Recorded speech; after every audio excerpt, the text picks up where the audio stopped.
इस कहानी की शुरुआत में हम फ्रेडी को देखते हैं जिसकी शादी अभी तक नहीं हुई थी। फ्रेडी ब्लू कैफे नाम के एक रेस्टोरेंट में जाता है जहां पर एक लड़की इससे मिलने के लिए आई थी। जब यह दोनों आपस में बातें कर ही रहे थे तभी फ्रेडी की नजर इसके चेस्ट पे जाती है और इस वजह से इस लड़की को काफी ज्यादा अजीब लगता है और यह यहाँ से उठकर चली जाती है। इसके बाद रात हो जाती है और अब हम फ्रेडी के पेट को देखते हैं जो कि एक कछुआ है। फ्रेडी अपने कछुए को ही सबसे अच्छा दोस्त मानता है क्योंकि इस पेट के अलावा इसकी जिंदगी में कोई और नहीं है। तभी फ्रेडी के पास में उसकी आंटी का फोन आता है और इससे पूछती है कि तुम्हारी आज की डेट कैसी रही, जिस पर फ्रेडी बताता है कि वह लड़की पता नहीं क्यों उठकर चली गई। इसके बाद फ्रेडी अपने आंटी के साथ एक शादी में जाता है और यहाँ पर उसकी आंटी फ्रेडी को कहती है कि वह लड़की काफी देर से तुम्हें देख रही है, यानी कि वह लड़की तुम्हें शायद पसंद करती हो। यह सुनकर फ्रेडी उस लड़की के पास में जाता है और उससे पूछता है कि क्या तुम मुझे देख रही थी। लड़की कहती है कि मैं तुम्हें क्यों देखूंगी। तभी वहाँ पर इस लड़की का पति आ जाता है। फ्रेडी से कहता है कि तुम मेरे बीबी के साथ में फ्लर्ट कर रहे हो और इसके बाद इसका पति फ्रेडी को थप्पड़ मार देता है। मार खाने के बाद फ्रेडी अपनी आंटी के पास में जाता है और अपनी आंटी को कहता है कि अगर आपको पता था कि वह शादीशुदा है तो आपने मुझे उसके पास में भेजा क्यों। और इसकी आंट कहती है कि मैं तुम्हारी बस प्रैक्टिस करवा रही थी। रात को जब फ्रेडी सो रहा था तो बस उसे उसी लड़की की यादें आती है। जब फ्रेडी अपने क्लिनिक में होता है तभी वहाँ पर वही लड़की आ जाती है और यह लड़की उससे कहती है कि मेरे एक दोस्त ने इस क्लिनिक के बारे में बताया है क्योंकि मेरा एक दांत सड़ चुका है। फ्रेडी उसे देखकर काफी अजीब तरीके से बातें करने लगता है। इसके बाद फ्रेडी इसका दांत देखता है और उससे कहता है कि पहले तुम्हें इसका एक्सरे कराना होगा। फ्रेडी उस लड़की से उसका नाम पूछता है और ये अपना नाम बताती है, काइनाज। फ्रेडी को यह लड़की काफी ज्यादा पसंद आने लगी थी। अगली सुबह काइनाज फिर से फ्रेडी के पास में आती है। इसके बाद फ्रेडी काइनाज को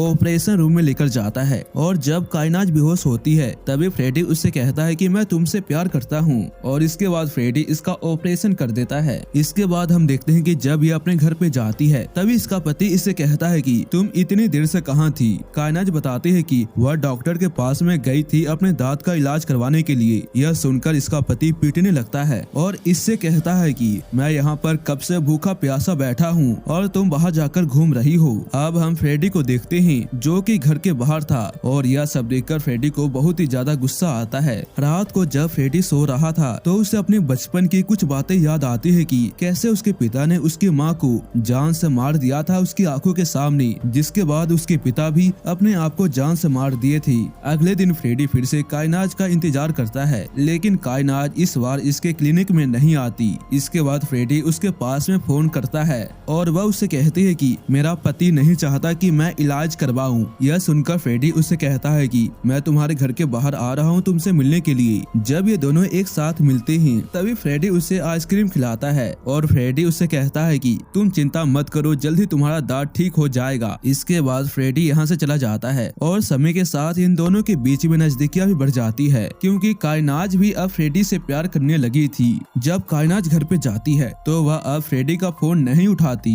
अगले दिन फ्रेडी काइनाज के घर पे चला जाता है। काइनाज को देखकर फ्रेडी समझ जाता है कि इसके पति ने इसे पीटा होगा। अगले दिन जब ये दोनों साथ में बैठे होते हैं तभी फ्रेडी कहता है कि तुम्हारे पति को हमारे रास्ते से हटाना होगा। यह सुनकर काइनाज इसके लिए तैयार नहीं होती लेकिन फ्रेडी के कहने पर यह इसके लिए तैयार हो जाती है। इसके बाद हम रात का सीन देखते हैं जहाँ पर फ्रेडी काइनाज के घर के बाहर था और जब काइनाज का पति घर से बाहर आता है तभी फ्रेडी अपनी कार से इसके पति को टक्कर मार देता है लेकिन इसका पति अभी भी जिंदा था। इसके बाद फ्रेडी अपनी कार को वापिस से पीछे लेता है और अपनी कार को इसके ऊपर चढ़ा देता है जिसकी वजह से इसकी यहीं पर मौत हो जाती है। इसके बाद फ्रेडी अपने फार्म हाउस में चला जाता है और एक हफ्ते के लिए काइनाज से भी बातें नहीं करता। एक हफ्ते के बाद फ्रेडी काइनाज से मिलने के लिए उसके घर पे जाता है लेकिन तभी काइनाज का दरवाजा एक लड़का खोलता है और यह लड़का काइनाज को बेबी कहता है, यानी कि काइनाज इसकी गर्लफ्रेंड है। और यह सब देखकर फ्रेडी बहुत ही ज्यादा हैरान हो जाता है और तभी ये दोनों उससे बताते हैं कि क्योंकि जब तक इसका पति जिंदा होगा तब तक हम दोनों एक साथ नहीं हो सकती।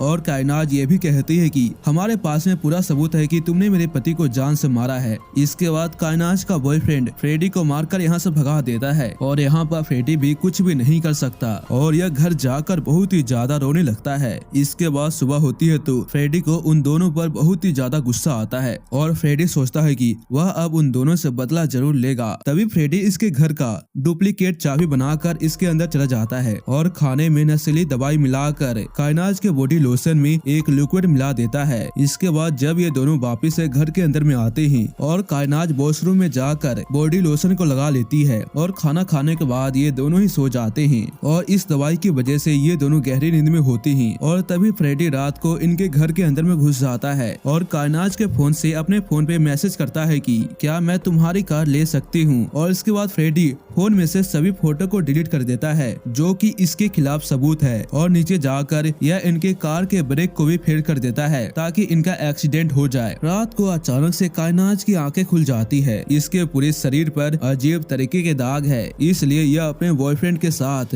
हॉस्पिटल जाने लगती है। लेकिन तभी इनके गाड़ी का एक्सीडेंट हो जाता है और इस एक्सीडेंट में इनकी जान नहीं जाती। और इसके बाद हम सुबह का सीन देखते हैं जहाँ पर ये दोनों ही अपने घर पे थे। तभी इनके पास में फोन आता है रेस्टोरेंट से, जहाँ से इन्हें पता चलता है कि किसी ने इनके रेस्टोरेंट का बैड रिव्यू दिया है जिसकी वजह से हमारे रेस्टोरेंट में कस्टमर नहीं आ रहे हैं। और ये सुनते ही ये दोनों उसी समय अपने रेस्टोरेंट पे जाते हैं जहाँ से इन्हें यह पता चलता है कि यह बैड रिव्यू फ्रेडी ने दी है। और इसकी वजह से इन दोनों को बहुत ही ज्यादा गुस्सा आता है और ये दोनों फ्रेडी के घर जाने लगते हैं। इसके बाद हम फ्रेडी को देखते हैं जिसने पहले से ही पुलिस को फोन कर दिया था। और जैसे ही ये दोनों फ्रेडी के घर पे जाते हैं तभी कायनाज का बॉयफ्रेंड रेमन फ्रेडी को पीटने लगता है और तभी वहाँ पर पुलिस आ जाती है जिसे देखकर ये दोनों फ्रेडी को पीटते नहीं। तभी कायनाज पुलिस को बताती है कि इसने मेरे पति को जान से मार दिया है। पुलिस कहती है कि तुम्हारे पास में कोई सबूत है और ये दोनों अपने फोन में फ्रेडी के फोटो को खोजने लगते हैं और सबूत ना होने की वजह से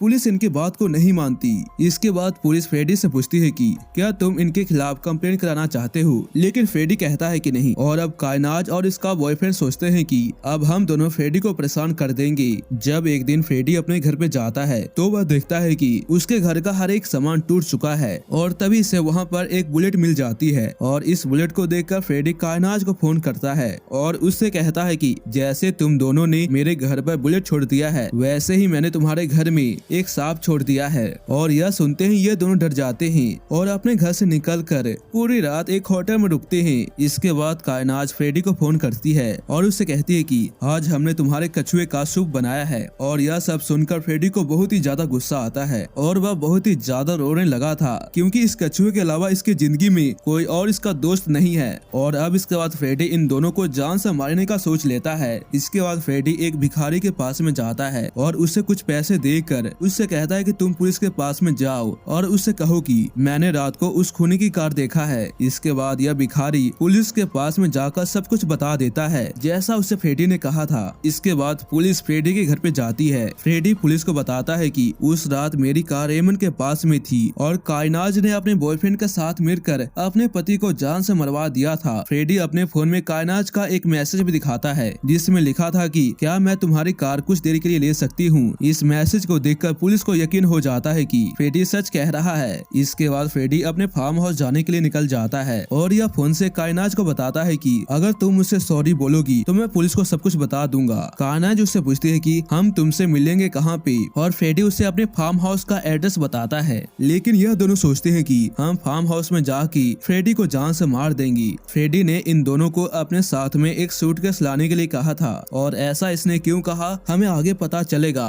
जब ये दोनों फ्रेडी के फार्म हाउस में चले जाते हैं तभी कायनाज एक गन को उठाकर फ्रेडी को जान से मारने की कोशिश करती है, लेकिन इस गन के अंदर में गोली थी ही नहीं। और अब इसके बाद फ्रेडी इन दोनों पे हमला करके इन्हें बेहोश कर देता है और जब इन दोनों को होश आता है तो ये दोनों अपने आप को बंधा हुआ पाते हैं। तभी कायनाज फ्रेडी से कहती है कि मैं तुमसे प्यार करती हूँ, मुझे छोड़ दो। यह सुनकर फ्रेडी उससे एक मौका देता है और उससे कहता है कि तुम इस सेलो को बजाओ क्योंकि तुमने कहा था कि मैं तुम्हारी माँ की तरह सेलो बजाती हूँ। लेकिन कायनाज ऐसा नहीं कर पाती, जिसके बाद फ्रेडी इसे फिर से बांध देता है और सबसे पहले यह रेमन के सभी दांत को बाहर निकाल देता है और रेमन इस पेन को बर्दाश्त नहीं कर पाता जिसकी वजह से यह यहीं पे मारा जाता है। दूसरी ओर पुलिस इन दोनों के घर पे चली जाती है और इन्हें लैपटॉप के फुटेज से पता चलता है कि यह दोनों इस सूटकेस को लेकर यहाँ से जा रहे हैं। यह देखकर पुलिस को लगता है कि शायद ये दोनों इस शहर से भाग रहे हैं। और अब इसके बाद हम देखते हैं कि फ्रेडी ने इन दोनों को जान से मार दिया है, जिसके बाद फ्रेडी इन दोनों की डेड बॉडी को